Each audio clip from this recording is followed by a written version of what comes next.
सोप्या पद्धतीने फणस चिरूया आणि भाजी करूया। मोठ्या कुकर मध्ये तेल आणि मीठ घातलं, सुरीला तेल लावायचं। फणसाला 2 चिरे देतोय आपण। 2 चिरे दिलेला हा फणस अख्खाच्या अख्खा शिजवायचा आहे। चांगल्या 6 ते 7 शिट्ट्या द्यायच्या बर का।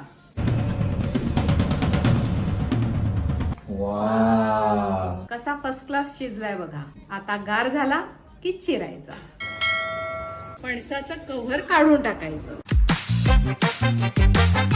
एवढी क्वांटिटी निघाली बघा। आहे आठळी घ्यायची, त्याचं साल घ्यायचं नाही। चिरलेला फणस 3 ते 4 शिट्ट्या देऊन परत शिजवून घेतलाय। ठेचून घ्यायचा थोडा। भाजीचं साहित्य, चव वेगळी यावी म्हणून थोडासा हरभरा, ओलं खोबरं, सुक्या लाल मिरच्या, गूळ, कोथिंबीर, फोडणी, मोहरी, हिंग, हळद, सुकी लाल मिरची, भाजी, हरभरा, लाल तिखट, गोडा मसाला, गूळ, ओलं खोबरं, मीठ। सुंदर झाली आहे भाजी। आता घालूया कोथिंबीर।